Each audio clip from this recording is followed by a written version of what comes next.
Dear student, good morning. Chem nursing classes में आपका स्वागत है। आज हम पढ़ेंगे medical and surgical asepsis.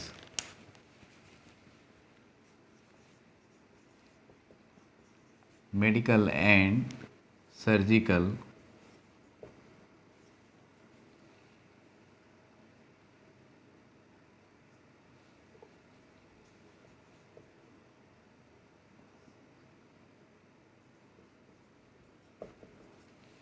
Asepsis, यानी हिंदी में तो इसका अर्थ बिल्कुल ही अजीब हो जाएगा, अपुतिता कहते हैं। लेकिन हमें यही समझना है कि मेडिकल और सर्जिकल जो इंस्ट्रूमेंट हैं उनको किस प्रकार हम शुद्ध रख सकते हैं, यानी ऑटोक्लेव कर सकते हैं या रोगाणु मुक्त रख सकते हैं।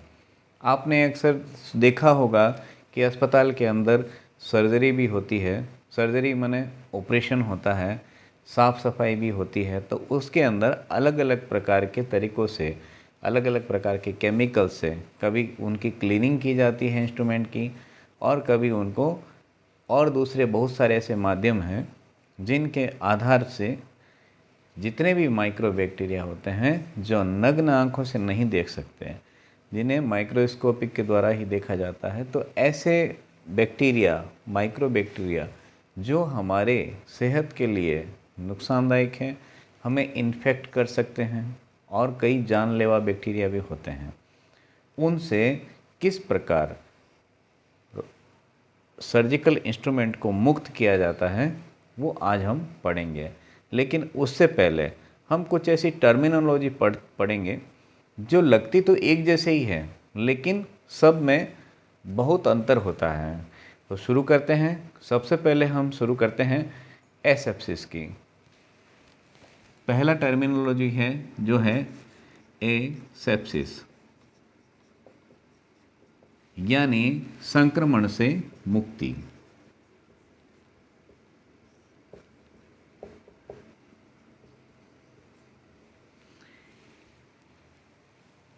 इन्फेक्शन से, रिमूवल ऑफ इन्फेक्शन या संक्रमण से मुक्ति।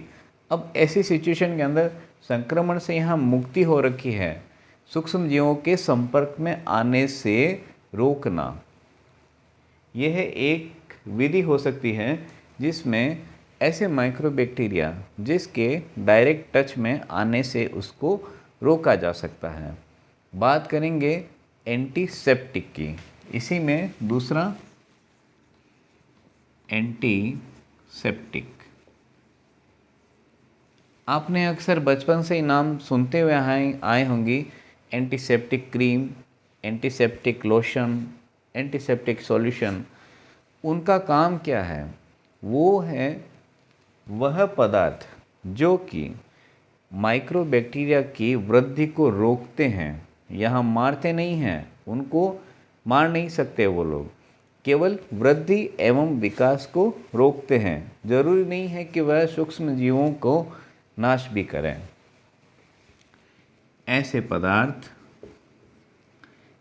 या ऐसे सबस्टांस जो वृद्धि और जो बैक्टीरिया की या माइक्रोबैक्टीरिया, सूक्ष्म जीवों की वृद्धि यानी ग्रोथ एंड डेवलपमेंट को रोके, वृद्धि एवं विकास को रोकता है।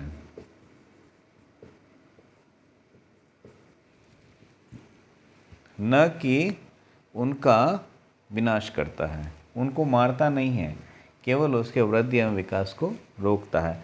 To stop growth and development. Next हम बात करेंगे ऑटोक्लेविंग की।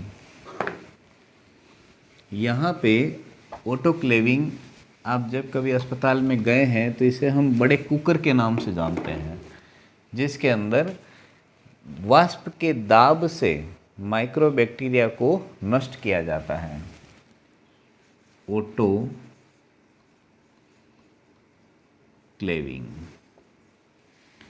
इस कंडीशन के अंदर इसे भाप विसंक्रामक यानी स्टीम स्टरलाइजेशन जिसे हम ऑटोक्लेविंग कहते हैं। ये एक प्रकार का इंस्ट्रूमेंट होता है, उपकरण होता है, जो कि हमारे घर के अंदर छोटा कुकर होता है और अस्पताल के अंदर उससे 10 गुना ज़्यादा बड़ा एक स्टील का बड़ा सा कुकर होता है, जिसके अंदर हम गाउन जो ऑपरेशन थिएटर के अंदर पहने जाते हैं, मरीज के गाउन, डॉक्टर्स के गाउन, स्टाफ नर्स के गाउन, यानी जो गाउन पहना जाए, और सर्जिकल इंस्ट्रूमेंट, ऐसे इंस्ट्रूमेंट जो कि धारदार नहीं हो, जैसे कि नाइफ हो गया, चाकू जिसे ब्लेड हम कहते हैं, नाइफ, और सीजर यानी कैंची, ऐसे इंस्ट्रूमेंट जो कि धारदार हैं, नीडल, इस प्रकार के, या सुचरिंग नीडल जो होती है, इस प्रकार के जितने भी इंस्ट्रूमेंट हैं जो कि नुकीले और धारदार हो, उनको छोड़ करके बाकी जितने भी इंस्ट्रूमेंट हैं उनका ऑटोक्लेव इस ऑटोक्लेविंग मशीन के द्वारा किया जाता है। अब इसके अंदर होता क्या है, इसके अंदर वाष्प का एक इतना प्रेशर रहता है, वो दबाव इतना हैवी रहता है कि उस दबाव की वजह से माइक्रोबैक्टीरिया के बीजाणुओं तक को नष्ट कर दिया जाता है। ये हुआ ऑटोक्लेविंग। बात करते हैं नेक्स्ट, बैक्टीरियोस्टेसिस। बैक्टीरियोस्टेसिस। अब बैक्टीरियोस्टेसिस के अंदर होता क्या है? बैक्टीरियोस्टेसिस के अंदर यह वह स्थिति है जिसमें जीवाणुओं की वृद्धि को रोका जाता है, to stop growth of bacteria.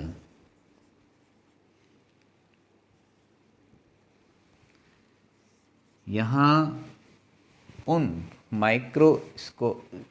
सूक्ष्म जीवों को मारने की बात नहीं चल रही है, ये भी बैक्टीरियोस्टेसिस यानी उन माइक्रोबैक्टीरिया की ग्रोथ को रोका जाता है, न कि इसमें जीवाणुओं का नाश हो। आप इनके अंदर जो भी मीनिंग आ रहे हैं, जो शब्द आ रहे हैं, एक शब्दावली है, इसके अंदर यही आपको कन्फ्यूज होगा कि बैक्टीरियोस्टेसिस, इससे पहले हमने बात की थी एंटीसेप्टिक, उससे पहले तो एंटीसेप्टिक के जैसे ही ये बैक्टीरियोस्टेसिस है। नेक्स्ट हम बात करते हैं बैक्टीरियोस्टेट।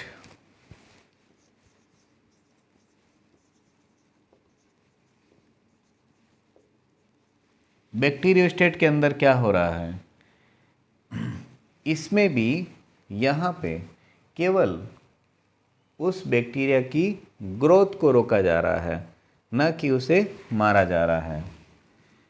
Same, to stop growth of bacteria, to stop growth of bacteria.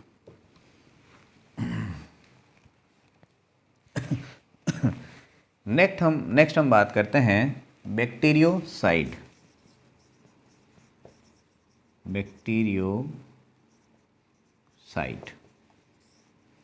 यहाँ बैक्टीरियोस्टेसिस, बैक्टीरियोस्टेट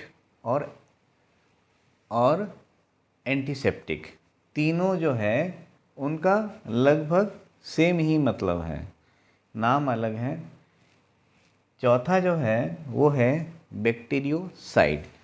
इस कंडीशन के अंदर ऐसे कारक जिसमें जीवों को नाश करने की क्षमता हो,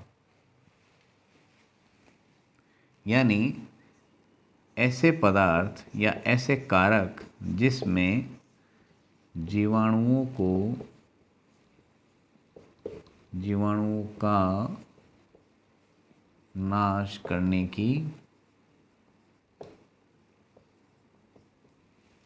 क्षमता हो।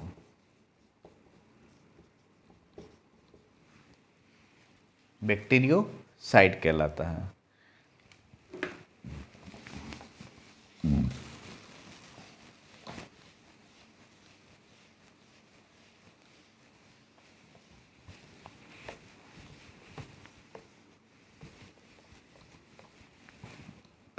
नेक्स्ट हम बात करेंगे कंटामिनेशन।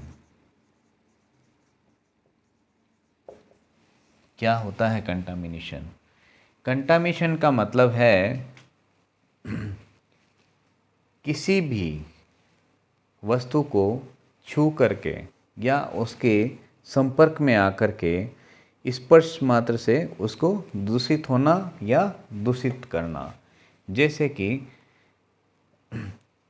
हमारे गंदे हाथ हैं और या इन्फेक्टेड हैं और हमने किसी बच्चे को छू लिया, तो वो बच्चा हमारे हाथों के द्वारा जिसके ऊपर माइक्रोबैक्टीरिया हैं उससे वो बच्चा संदूषित हो जाएगा। इसका हिंदी में नाम क्या है? संदूषित, दूषित, यानी कंटामिनेटेड हो जाएगा।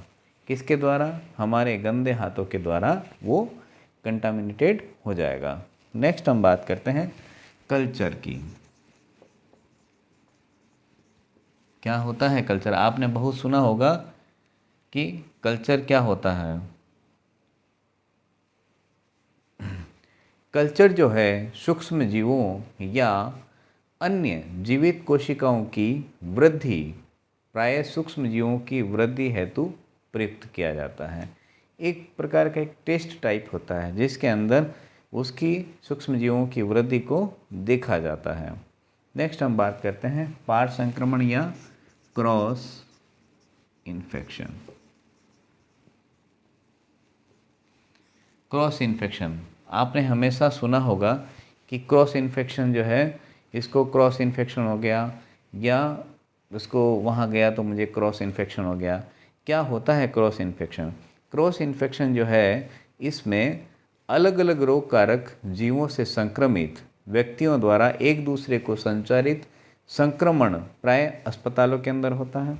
कहाँ होगा? अस्पतालों के अंदर, जहाँ एक से ज़्यादा बीमारियों से ग्रसित मरीज रहते हैं, वहाँ पे क्रॉस इन्फेक्शन के ज़्यादा चांसेस रहते हैं। यह मरीज का वह संक्रमण है जो उस बीमारी के अतिरिक्त होता है, यानी एक बीमारी से पहले से ही वो कंटामिनेटेड है, इन्फेक्टेड है, कंटामिनेटेड या इन्फेक्टेड है, और उसके साथ साथ वो किसी और बीमारी से इन्फेक्टेड हो गया। हम बात करते हैं एक उदाहरण देकर के कि मान लीजिए ऐसे तो किसी भी पेशेंट को दूर रखना चाहिए। अलग अलग जो भी संक्रमित व्यक्ति होते हैं या जो एयरबॉर्न डिजीज़ से ग्रसित हैं, ऐसे लोगों को सेपरेट, आइसोलेट करके रखना चाहिए। लेकिन अगर हम सीधे सीधे छोटे से एक उदाहरण से बात करते हैं तो मान लीजिए कोई मलेरिया का पेशेंट हमारे वार्ड के अंदर एडमिट है और अभी कोविड चल रहा है, तो कोविड से रिलेटेड कोई भी इन्फेक्टेड पेशेंट जिसकी हम बिना जांच कराए आकस्मिक विभाग के अंदर आता है और वो आते आते उसको स्नीजिंग हो रही है या रेस्पिरेटरी प्रॉब्लम हो रही है, तो वो पेशेंट आया तो जैसे उसने स्नीज किया तो उसके द्वारा जो भी बैक्टीरिया फैल गए हैं उस वार्ड के अंदर, और वहाँ मान लीजिए कोई जनरल पेशेंट भी एडमिट है या कोई जस्ट एक पेशेंट मलेरिया का पेशेंट है। मलेरिया के पेशेंट इमरजेंसी में नहीं रहते हैं, लेकिन उससे 1 घंटा पहले ही वो आया, यानी मलेरिया से ऑलरेडी वो ग्रसित था और ऐसी सिचुएशन के अंदर एक नया कोविड का पेशेंट आया और उसको मलेरिया के साथ साथ में कोविड का भी इन्फेक्शन हो गया। ये इन्फेक्शन जो है क्रॉस इन्फेक्शन कहलाता है। यानी एक बीमारी के रहते तो उस बीमारी के अतिरिक्त होता है जिसके लिए उसे अस्पताल में भर्ती किया गया। हमने पहले मलेरिया के पेशेंट को मलेरिया की बीमारी के लिए एडमिट किया था, अब जब नया एक कोविड का पेशेंट आ गया है तो वो कोविड का पेशेंट उसे भी इन्फेक्टेड कर दिया, यानी उसके साथ साथ में और भी जो लोग एडमिट थे पहले, जो इमरजेंसी के अंदर रहते हैं, वो भी उससे इन्फेक्टेड हो गए। तो इस प्रकार सारे पेशेंट जो हैं अपनी बीमारी के साथ साथ एक नई बीमारी से और इन्फेक्टेड हो जाते हैं। यही हमारा क्रॉस इन्फेक्शन कहलाता है। बात करते हैं नेक्स्ट कैरियर की। नाम से ही पता चलता है कैरियर, यानी ऐसे लोग जो बीमारियों को साथ लेकर के चलते हैं। वाहक वह व्यक्ति है जो अपने शरीर में किसी बीमारी के रोगाणुओं को धारण करता है, परंतु उस बीमारी के चिन्ह एवं लक्षण प्रकट नहीं होते हैं। इस प्रकार वह उस बीमारी के वाहक या फैलाने का कार्य करता है। कैरियर, आपको सबसे बढ़िया उदाहरण देता हूँ, साइकिल के पीछे एक कैरियर लगा रहता है। कैरियर, उसका काम क्या है? सामान को एक जगह से उठा करके दूसरी जगह ले जाना। उसी प्रकार कुछ ऐसे लोग होते हैं, कुछ ऐसे व्यक्ति होते हैं जो स्वयं इन्फेक्टेड हो जाते हैं, बट उनके अंदर किसी भी प्रकार के गुण और लक्षण प्रकट नहीं होते हैं, जिससे उसको खुद को ही पता नहीं चलता कि वो इन्फेक्टेड है और वो पता नहीं कितनों को इन्फेक्टेड कर रहा है। ऐसा व्यक्ति जहाँ तहाँ गया, इसके पास गया, उसके पास गया, और जिस जिसके संपर्क में आया, कहीं से छींका तो कहीं से खांसा। ऐसी स्थिति के अंदर वो जो है हमारी लार ग्रंथियों में और हमारे नाक से बहने वाले पदार्थ में भी वो इन्फेक्शन एजेंट रहते हैं, और वो हर व्यक्ति को बीमार करते हुए जाएगा। खुद बीमार तो है ही, लेकिन उसके अंदर वो सिम्टम प्रेजेंट ही नहीं हुए हैं। आपने जब कोविड नया नया आया था, उस समय आपने देखा होगा कि कुछ व्यक्तियों को कोविड इन्फेक्शन था, बट उनको सिम्टम नहीं थे, लेकिन वो फैलाने का काम सबसे कर रहे थे, और वो घूम घूम करके बोल रहे थे कि मेरा कोविड तो पॉजिटिव आया, लेकिन मुझे कोई फ़र्क नहीं पड़ रहा है, यानी उसमें कोई साइन एंड सिम्टम नहीं है। और ऐसे में वो इलिटरेसी के चलते या ओवर कॉन्फिडेंस के चलते 4 नए लोगों को भी इन्फेक्ट कर दिया। ये जो है करियर का सबसे बेस्ट उदाहरण है। बात करेंगे नेक्स्ट कॉम्प्लिकेशन, यानी जटिलता।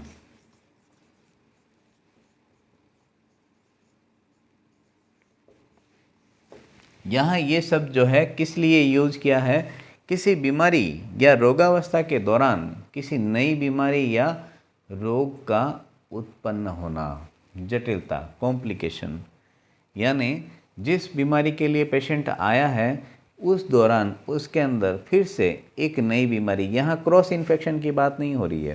क्रॉस इन्फेक्शन तो किसी के व्यक्ति के द्वारा होना है। यहाँ बात हो रही है कि जटिलताएं, एक बीमारी ऑलरेडी है और उसके बाद में उससे फिर से एक नई बीमारी हो रही है। हर बीमारी के लिए इलाज अलग अलग होता है। एक पेशेंट ऑलरेडी एक बीमारी के ट्रीटमेंट ले रहा है, और नया अगर उसे फिर पता चलता है कि फिर उसके अंदर कुछ कॉम्प्लिकेशन स्टार्ट हुआ है, तो उसके लिए अलग से उसको फिर से ट्रीटमेंट लेना होगा, जिससे मरीज को असुविधाओं का सामना करना पड़ता है। बात करेंगे डिसइंफेक्शन, यानी रोगाणुनाशन। डिसइंफेक्शन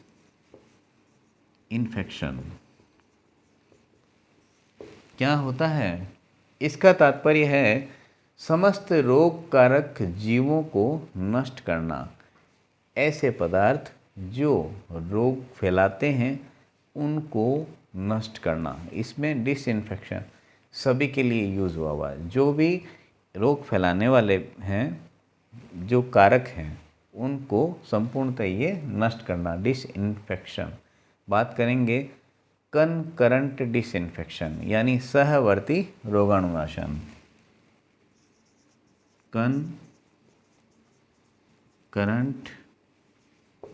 डिसइंफेक्शन, यहाँ हम लिख देते हैं सबसे पहले रोग कारक जीवों को नष्ट करना। रोग कारक जीवों को नष्ट करना। कनकरंट डिसइंफेक्शन का मतलब है समस्त संदूषित वस्तुएं, यानी जो कंटामिनेटेड वस्तुएं हैं, और शारीरिक प्रसारों को बीमारी के दौरान ही तत्काल नष्ट कर देना। जैसे कि कोई टीबी का पेशेंट है, तो ऐसी सिचुएशन के अंदर, टीबी तो एक एयरबोर्न डिजीज़ है जो वायु से भी फैल सकती है। उसके अंदर मरीज का सबसे इन्फेक्टिव चीज़ क्या होगी? उसका कफ, बलगम, कफ या बलगम। अब बलगम आया और उसने ओपनली कहीं स्पॉइल कर दिया, थूक दिया उसे, तो उसके संपर्क में अगर कोई भी आएगा तो वो कनकरेंट डिसइंफेक्शन के अंदर आएगा। ऐसी सिचुएशन के अंदर उसको क्या करना चाहिए, इस बलगम को चूने के पानी या चूने के साथ मिला करके कहीं ज़मीन में गाड़ देना चाहिए, जिससे इसके अंदर टीबी के बैक्टीरिया जो भी हैं वो माइक्रोबैक्टीरियम ट्यूबरकुलाई से टीबी होती है, जो कि इसके अंदर जो भी माइक्रोबैक्टीरिया है वो मर जाए। चूने के पाउडर के साथ दाब करके उसे दफना देना चाहिए। तो ये जो है, अगर वो किसी के संपर्क में आया तो उसे कनकरेंट डिसइंफेक्शन कहेंगे। नेक्स्ट बात करते हैं टर्मिनल इन्फेक्शन। टर्मिनल इन्फेक्शन जो है, उस सिचुएशन के अंदर मरीज की अस्पताल से जब छुट्टी हो जाती है,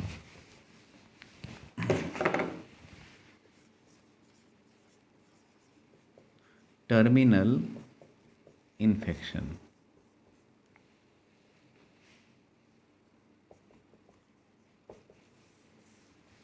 टर्मिनल इन्फेक्शन, इसके अंदर जब मरीज की अस्पताल से छुट्टी होने या मृत्यु हो जाती है, ऐसी सिचुएशन के अंदर उसके द्वारा प्रयुक्त यूज की हुई संपूर्ण वस्तुओं जैसे फर्नीचर है, चादर है, बिस्तर है, तकिया है आदि का रोगाणुनाशन करना।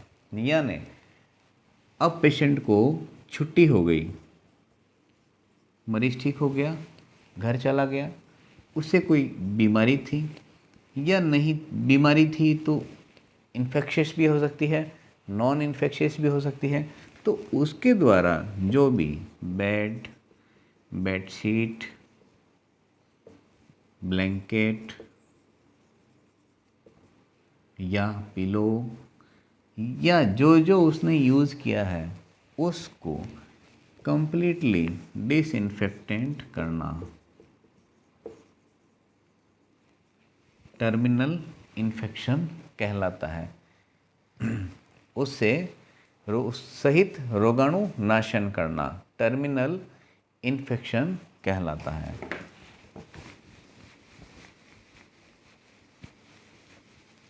नेक्स्ट हम बात करेंगे टर्मिनल इन्फेक्शन के बाद में डिसइंफेक्टेंट यानी रोगाणु नाशक। नाम से ही पता चलता है ऐसे कारक जो जीवों को, रोग कारक जो रोग फैलाने वाले जीवों को नष्ट करता है,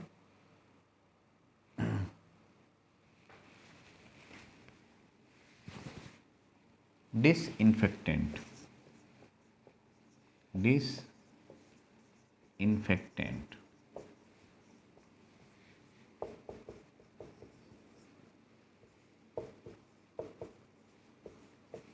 नाम से ही पता चलता है रोगाणुनाशक, यानी जो रोगाणुओं का नाश कर देता है। इसमें ऐसी चीज़ें हैं जो कि हार्ड होती है, जैसे बिस्तर है, चादर है, बर्तन है, या निर्जीव चीज़ें जो कि मरीज के द्वारा यूज़ की जाती हैं, उसे डिसइंफेक्टेंट करना, रोगाणु से मुक्त करना। नेक्स्ट बात करते हैं ड्रॉपलेट इन्फेक्शन।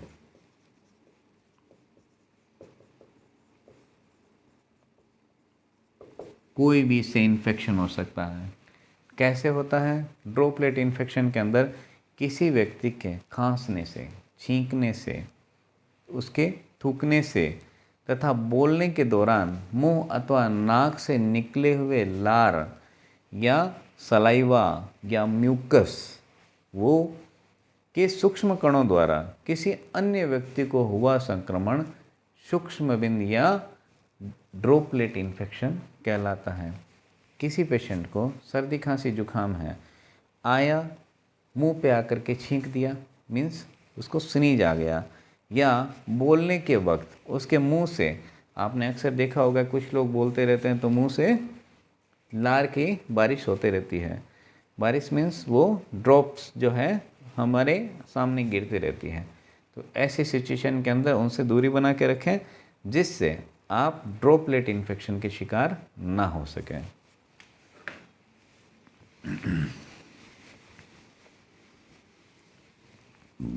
चैनल को सब्सक्राइब और लाइक और बेल आइकन के बटन को दबाना नहीं भूलिएगा, क्योंकि हम पढ़ाते वक्त हमें याद ही नहीं रहता है कि ये भी बोलना है। लेकिन आप सबको लाइक ज़रूर करना है। किसी बच्चे को कुछ और टॉपिक पढ़ना है, कुछ टॉपिक समझ में नहीं आ रहा है, तो वो मुझे व्हाट्सएप कर सकता है या मैसेज के माध्यम से भी मुझे बता सकता है, जिससे कि वो हम अगली या उससे अगली क्लास के अंदर उस टॉपिक के बारे में डिस्कस ज़रूर करेंगे और कोशिश करेंगे आसान माध्यम से उसको समझाने का। नेक्स्ट बात करते हैं हम फॉर्मेट्स।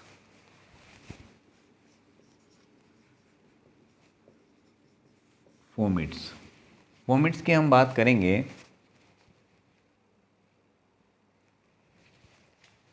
यहाँ हम बात करेंगे फॉर्मेट्स क्या है।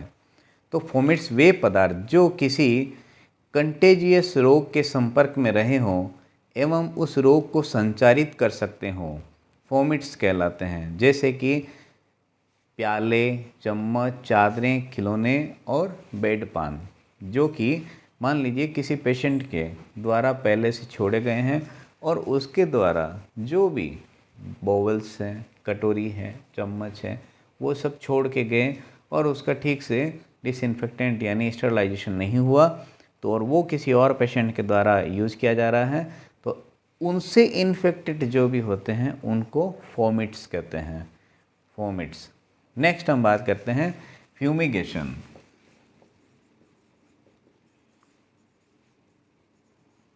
फ्यूमिगेशन क्या होता है? फ्यूमिगेशन के अंदर किसी वाष्पीकृत जीवाणुनाशक के धुएं द्वारा रोगाणुनाशन की विधि। हमारे अस्पताल के अंदर फ्यूमिगेशन जो है बहुत समय से यूज़ की जा रही है, लेकिन उसके कुछ साइड इफ़ेक्ट भी हैं।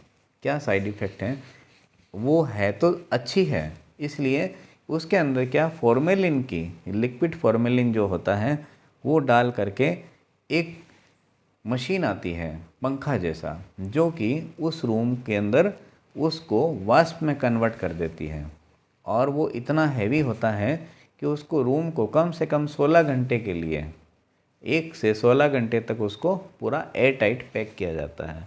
और उसके अंदर जो गैस होती है फॉर्मेलिन की वजह से जो गैस बनती है, उससे आँखों के अंदर जलन, नाक की श्लेष्मा में जलन, और एक उसका और भी साइड इफ़ेक्ट है कि वो लंग्स के अंदर रेस्पिरेटरी डिस्ट्रेस की कंडीशन पैदा कर देती है, इचिंग, जलन पैदा कर देती है, जिस वजह से आजकल अस्पतालों के अंदर उसे यूज़ नहीं किया जाता।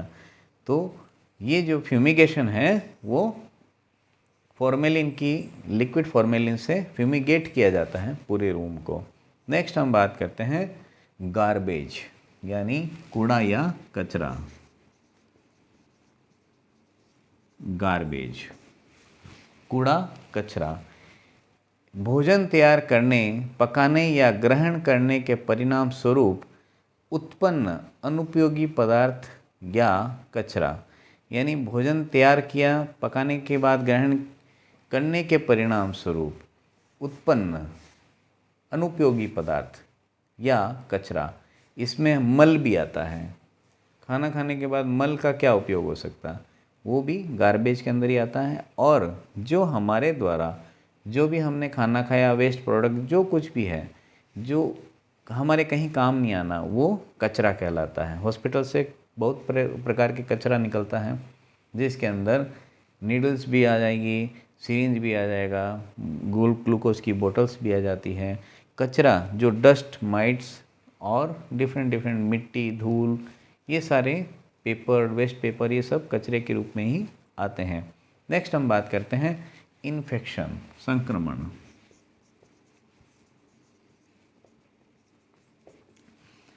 क्या होता है इन्फेक्शन? इन्फेक्शन जो है वो किसी रोग उत्पन्न करने वाले कारक का शरीर में प्रवेश करना एवं विकसित वहाँ पे वृद्धि करना।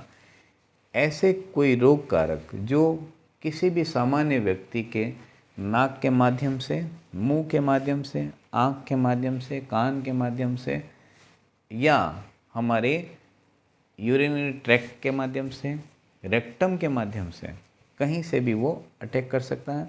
वो हमारे शरीर में पहुंच करके वहाँ पे वृद्धि करना, विकास करना और नए नए बैक्टीरिया अपने से डेवलप करना, ऐसी सिचुएशन इन्फेक्शन कहलाती है।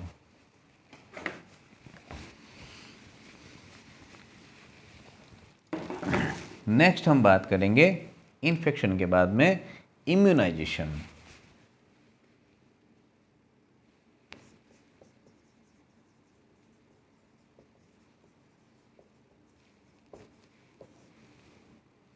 आपने अक्सर बहुत बार सुना होगा कि इम्यूनाइजेशन यानी वैक्सीनेशन। इम्यूनाइजेशन रोग प्रतिरक्षण, किसी रोग विशेष के विरुद्ध कृत्रिम रूप से इम्यूनिटी उत्पन्न करने की क्रिया। बच्चों को वैक्सीनेशन लगती है, बच्चा बीमार नहीं है, फिर भी उसको वैक्सीन लग रही है। क्यों लग रही है?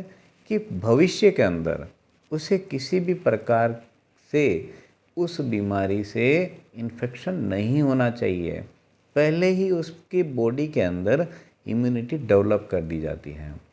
इसे कहते हैं प्रोफाइलेक्टिक ट्रीटमेंट, मतलब प्रीवियस बीमारी नहीं है, उससे पहले ही उसके अंदर रोग प्रतिरोधक क्षमता का विकास करना इम्यूनाइजेशन कहलाता है। बात करते हैं नेक्स्ट आइसोलेशन की।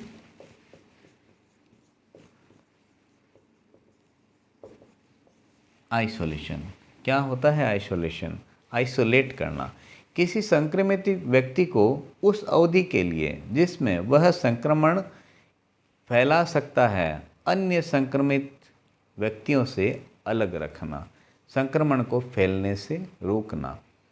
कोविड के अंदर, स्वाइन फ्लू के मरीजों के अंदर आइसोलेट करके रखा जाता था और अभी भी, क्योंकि वो मरीज इन्फेक्शियस है, उनकी वजह से और जो नॉर्मल लोग हैं वो भी इन्फेक्शन के शिकार हो सकते हैं, इसलिए उनको आइसोलेट करके रखा जाता है।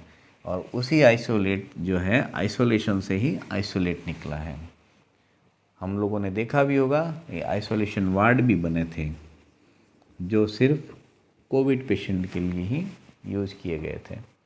नेक्स्ट हम बात करते हैं मैकेनिकल।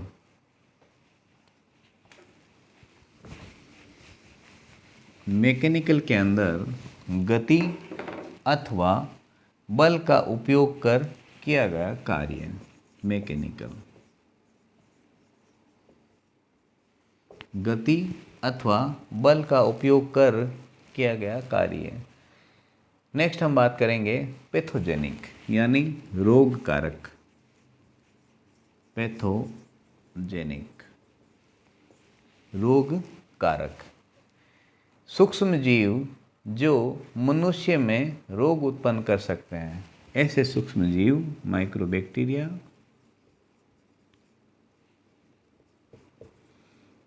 जो मनुष्य के अंदर रोग उत्पन्न कर सकते हैं। बात करते हैं पोर्टल्स ऑफ एंट्री।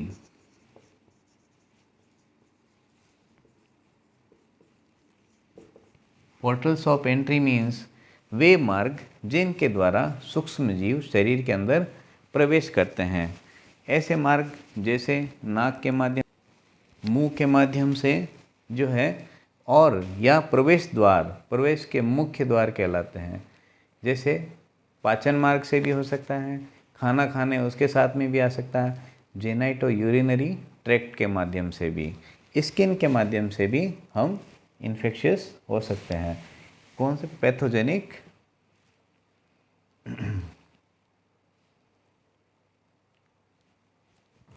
नेक्स्ट हम बात करेंगे पोर्टल ऑफ एग्जिट। ये था portal of entry, portal of exit, entry और एग्जिट। बात करते हैं वे मार्ग जिनके द्वारा सूक्ष्म जीव शरीर से बाहर निकलते हैं या सूक्ष्म जीव उसी तंत्र से बाहर जाते हैं जिसके द्वारा वे प्रविष्ट होते हैं। नेक्स्ट हम बात करते हैं प्रोफाइलेक्टिक।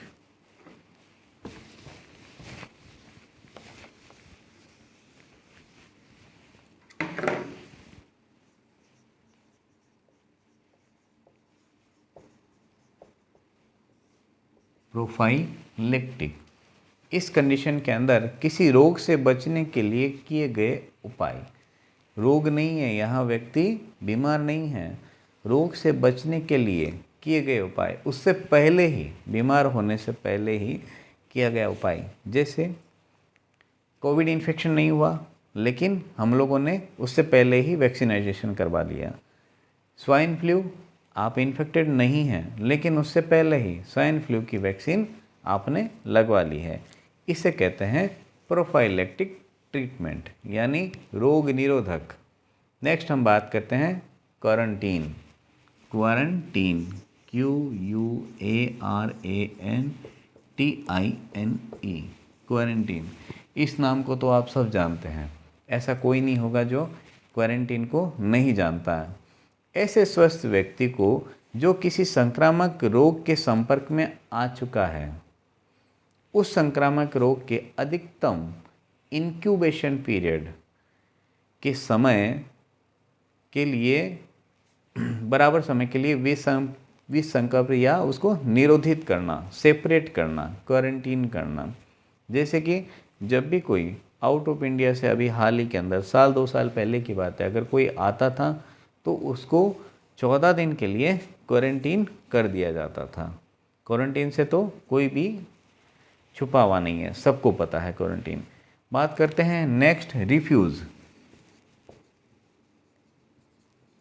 कचरा या अपशिष्ट घरों, गलियों की सफाई, अव्यावसायिक, औद्योगिक एवं कृषि के क्षेत्र में मनुष्य द्वारा किए गए कार्यों के कारण उत्पन्न अवांछित या व्यर्थ पदार्थ। घर के अंदर कचरा निकलता है, खाना खाते हैं, बनाते हैं, जो भी सब्जी का कचरा हो गया, घर के अंदर डस्ट हो गया, मिट्टी हो गई, धूल हो गई, पेपर हो गए, और भी बहुत सारा कचरा, जूठा, जो भी हुआ, वो अपशिष्ट पदार्थ जो हमारे द्वारा यूज़ किया गया और अब हमारे काम भी नहीं आना, उसे हम रिफ्यूज़ या कचरा या अपशिष्ट पदार्थ कहते हैं।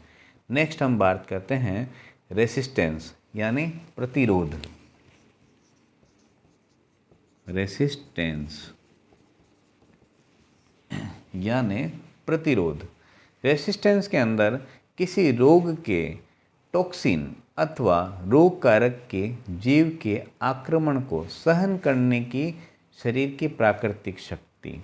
यानी कोई रोग कारक जो होता है, कोई बैक्टीरिया, माइक्रोबैक्टीरिया हमें इन्फेक्शन करने की कोशिश करता है, लेकिन हमारी बॉडी की भी एक शक्ति होती है, इम्यून सिस्टम होता है, जो कि उसके प्रति रेसिस्टेंस पैदा कर लेता है, वो रेसिस्टेंस कहलाते हैं। नेक्स्ट हम बात करते हैं रोडेंट। ये आपसे एक एक लाइन के क्वेश्चन पूछ सकते हैं। रोडेंट, इसके आप नोट्स बना करके भी रख सकते हैं, क्योंकि इसमें सारा जो भी मैंने बोला है, सारी लैंग्वेज उसी में आपको आंसर देना है। बात करते हैं रोडेंट, छोटे छोटे पौधों को खाने वाले तीखे दांत युक्त जंतु, जैसे कि चूहे, खरगोश, ये जो है रोडेंट कहलाते हैं। ये छोटे छोटे पौधों को खाते हैं, रोडेंट। हेयर यानी खरगोश, या रेट यानी चूहा, इनको हम रोडेंट कहते हैं। नेक्स्ट हम बात करते हैं सेप्सिस की। पहले था एसेप्सिस, अब हम बात कर रहे हैं सेप्सिस की, यानी मवाद या पीप बनाने वाले जीवाणुओं द्वारा शरीर में संक्रमण,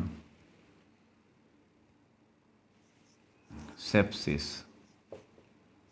इससे पहले हमने एसेप्सिस पढ़ा था, ठीक है, अब हम सेप्सिस पढ़ रहे हैं।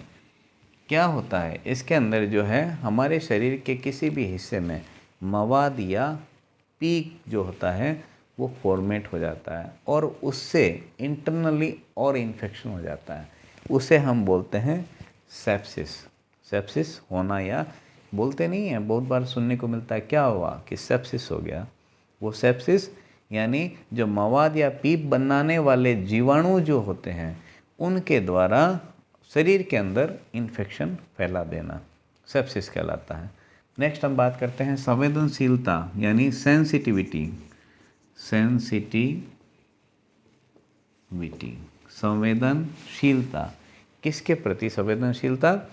किसी वस्तु के प्रति प्रतिक्रिया होना, विशेषकर औषधियों के यूज के बारे में। किसी वस्तु के प्रति प्रतिक्रिया होना। यहाँ हम सेंसिटिविटी की बात करते हैं कि जब भी हमारे इंजेक्शन या कोई भी दवाई हम शरीर के अंदर लेते हैं, बहुत सारे माध्यम, जैसे ओरली ले लिया या आईवी ले लिया, आईएम ले लिया, सबक्यूटेनियस ले लिया, इंट्राडर्मल ले लिया, या IO, intraosseous, intra arterial, intrathecal, intracardiac, intravenous, इतने सारे रूट हैं जिसके माध्यम से, रेक्टम के माध्यम से ले लिया। तो ऐसी मेडिसिन लेने के बाद में हमारे बॉडी के अंदर कुछ रेसिस्टेंस बनते हैं जो कि उस बॉडी को बर्दाश्त नहीं करते हैं, और वहाँ से हमें एलर्जिक रिएक्शन होता है, जिसे हम सेंसिटिविटी कहते हैं। वो सेंसिटिविटी क्या होती है? किसी वस्तु के प्रति प्रतिक्रिया दर्शाना। दवाई गई, अगर वो दवाई हमारे बॉडी के लायक नहीं है तो वो प्रतिक्रिया दर्शाएगा, जिससे वहाँ पे रेडिश और दाने होना, इन्फेक्ट, और भी उसमें अंदर इचिंग होना शुरू हो जाएगा। वो जस्ट एक उदाहरण जैसा है। बाकी सेंसिटिविटी यानी किसी वस्तु के प्रति प्रतिक्रिया होना। नेक्स्ट हम बात करते हैं सोइल्ड, गंदा करना या खासकर मानव मल मूत्र से। सोइल्ड, गंदी मिट्टी को भी सोइल्ड कहते हैं। यहाँ जो मलिन या दूषित से शब्द से हम इसे परिभाषित कर सकते हैं। सोइल्ड, गंदा करना या होना, खासकर मानव मलमूत्र से। कोई गंदा हो गया उसे हम सोइल्ड कहा जाता है, वही गंदी मिट्टी। नेक्स्ट हम बात करते हैं लास्ट, स्टरलाइजेशन, विसंक्रमण, स्टरलाइजेशन। आपने अक्सर सुना होगा मतलब जब से समझ आई तब से कि स्टरलाइजेशन समस्त सूक्ष्म जीवों का विनाश करना। इसमें रोगजनक एवं नॉन पैथोजेनिक और नॉन पैथोजेनिक दोनों ही प्रकार के जीवाणु, उनके बीजाणुओं, स्पोर तक को इसके द्वारा नष्ट किया जाता है।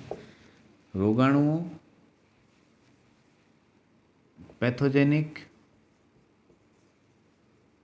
और नॉन पैथोजेनिक बैक्टीरिया, रोगाणुओं को मार देना, प्लस उनके स्पोर्स यानी बीजाणुओं को भी मार देना, का भी नाश कर देना या मार देना। नेक्स्ट हम बात करते हैं ट्रांसमिशन।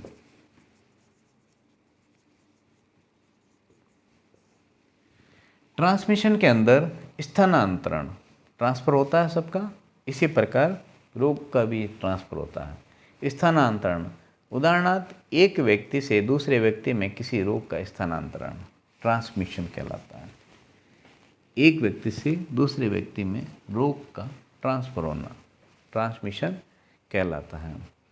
आज के लिए हमारी क्लास इतना ही।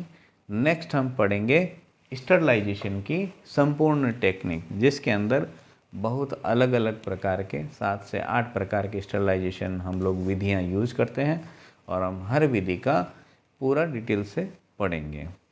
मेरे चैनल को सब्सक्राइब कीजिए, लाइक कीजिए, शेयर कीजिए, और बेल आइकन वाला बटन दबाना नहीं भूलिएगा। आज के लिए इतना ही। बहुत बहुत धन्यवाद आपको।